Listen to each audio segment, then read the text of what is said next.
Minor బాలికపై అత్యాచారం చేసి పోక్సో కేసు నిందితుడైన కేంద్ర హోంశాఖ సహాయక మంత్రి బండి సంజయ్ కుమారుడు బండి సాయి భగీరథపై చట్టపరమైన చర్యలు తీసుకోవాలని, బండి సంజయ్ని కేంద్ర సహాయక మంత్రి పదవి నుండి బర్తరఫ్ చేయాలని, బాధిత కుటుంబ సభ్యులకు భద్రత కల్పించాలని, బాధితురాలికి న్యాయం చేయాలని బండి సంజయ్ కుమారుడి కేసుపై పొతంగల్ మండలం బీఆర్ఎస్ పార్టీ నాయకులు మంగళవారం మీడియా సమావేశం నిర్వహించారు. ఈ సందర్భంగా ఎంఐ హకీం మాట్లాడారు. ఈ కార్యక్రమంలో సూదం నవీన్, ఆరిఫ్, ఏజస్, హైమద్, యాసుఫ్, సాగర్, హనుమాన్లు, ఫెరోజ్, ఇబ్రహీం, గంధబ్ గణేష్, ప్రవీణ్, సాజిద్, రాజురేణి, పాషా, బీఆర్ఎస్ పార్టీ కార్యకర్తలు తదితరులు పాల్గొన్నారు. కొడుకులు రౌడీజం చేస్తూ ప్రజలపై దౌర్జన్యం చేస్తూ సామాన్య ప్రజలపై అత్యాచారాలు పాల్పడుతూ తన ద్వంద్వ వైఖరిని దాచుకుంటూ తిరుగుతున్న దాంట్లో శ్రీ బండి సంజయ్ కేంద్ర సహాయక మంత్రి గారి కుమారుడు బండి సాయి భగీరథ అనే అతను ఒక అమ్మాయిపై మైనర్ బాలిక 17 సంవత్సరాలు ఉంటుంది. కనీసం 6 నెలల నుంచి ఆమెపై అత్యాచారాలు చేస్తూ వాళ్లకు అనేక చిత్రాలను గురి చేస్తున్నా వారు పోలీస్ శాఖకు సంబంధించిన అధికారులకు సంప్రదించిన వారిపై ఎలాంటి చర్యలు తీసుకోకుండా 6 నెలల నుంచి నెట్టుకుంటూ వచ్చారు. తుదకు వాళ్ళు కుటుంబ సభ్యులు తెగించి ఎట్టి పరిస్థితుల్లో కంప్లైంట్ ఇస్తే గత 5 రోజులైనా ఎఫ్ఐఆర్ ఇష్యూ అయింది. ఎఫ్ఐఆర్ ఇష్యూ అయిన ఇప్పటికీ అతనికి అరెస్ట్ చేయకపోవడం చాలా సిగ్గుచేటు. ఇలాంటి వ్యక్తులు మన రాష్ట్రంలో ఉండడమే మన దురదృష్టం. కాబట్టి వెంటనే మన సహాయక మంత్రి అయిన బండి సంజయ్ గారిని కేంద్రం ఆలోచించి అతనికి బర్తరఫ్ చేయాలి. అతని కొడుకు భగీరథపై వెంటనే చర్యలు తీసుకొని పోలీస్ శాఖ వాళ్ళు అరెస్ట్ చేయాలి. తగినంత న్యాయం, కనీసం వాళ్లకు న్యాయం చేయాలని, వాళ్ళ కుటుంబ సభ్యులకు రక్షణ కల్పించాలని మేము కోరుతున్నాము. వీటికి కారణమైన మన కాంగ్రెస్ ప్రభుత్వం మన తెలంగాణలో లేకున్నట్టే కాంగ్రెస్, బీజేపీ ఇద్దరు కలిసి ద్వంద్వ వైఖరి నటిస్తూ ప్రజలను మభ్యపెడుతున్న వీళ్లపై మన సామాన్య ప్రజలపై ఒత్తిడి తెస్తున్నందుకు, సామాన్య ప్రజలకు పట్టించుకోకుండా ఉన్నందుకు వీరిపై ఏమనాలో ప్రజలు వాళ్లకు తగు బుద్ధి చెప్తారని ఆశిస్తున్నాము.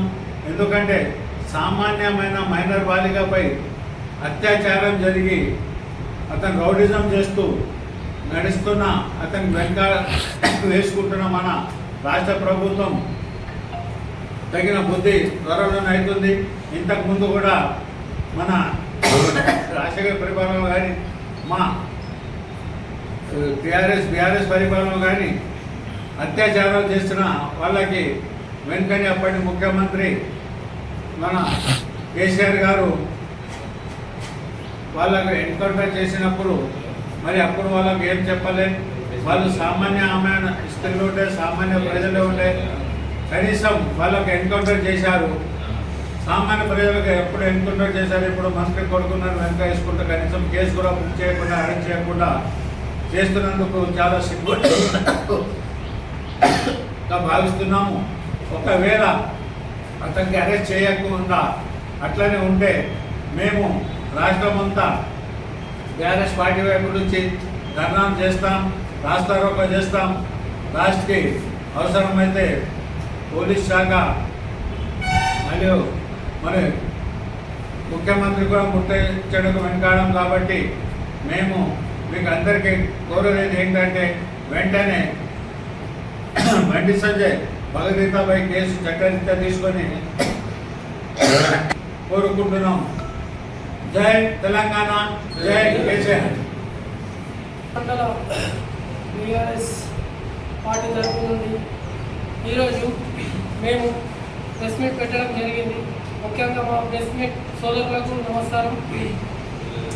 ఈరోజు తెలంగాణ వ్యాప్తంగా చూసుకుంటే ఒక కేంద్ర హోంశాఖ మంత్రి గారి కొడుకు చేసినటువంటి అఘాయిత్యానికి ఈ రాష్ట్ర ప్రభుత్వం అనేది ఎంత సపోర్ట్ చేస్తుందో ఇది చూస్తే అర్థమవుతుంది. అలాగే ఇప్పుడు 17 ఏళ్ళ అమ్మాయిపై ఇలా రేప్ చేయడము, ఆమెకి మత్తు తాగించడం కానీ అలా చేసి అమ్మాయికి రేప్ చేసి మళ్ళీ వాళ్ళకు కేసు పెట్టలు ఇవ్వకుండా బెదిరిస్తున్నటువంటి బండి భగీరథ్ వెంటనే రాష్ట్ర ప్రభుత్వం బండి భగీరథ్ను అరెస్ట్ చేయాలని మేము కొత్తగల్ మండలం తరపు నుండి కోరుతున్నాము. లేని ఎడల ఈ పరిస్థితిని ఉద్రిక్తంగా మారుస్తామని మేము కొత్తగల్ మండలం తరపు నుంచి హెచ్చరిస్తున్నాము. అలాగే మోడీ గారు చెప్తున్నటువంటి బేటీ బచావో ఏంటి మోడీ గారు, ఇది బేటీ బచావోనా లేకపోతే బేటీ మారోనా ఏందో అర్థం కాదు. మరి మీకు ఒక న్యాయం, సామాన్య ప్రజలకు ఒక న్యాయమా? ఇది కరెక్ట్ కాదు. తెలంగాణలో ఈ పరిస్థితిని ఎవరు సహించరు. ఇలాంటిది మరి ఇంకోసారి రిపీట్ కాకుండా చూసుకోవాలని మేము కోరుతున్నాము. అలాగే రాష్ట్ర ప్రభుత్వం రేవంత్ రెడ్డి గారు ఎందుకు ఇలాంటి విషయాలలో ఎంత అడుగుస్తున్నారు మరి అర్థమవుతలేదు. ఈ రాష్ట్ర ప్రభుత్వం కానీ కేంద్ర ప్రభుత్వం కానీ ఒకటే అన్నట్టు మాకు కూడా అర్థమవుతుంది.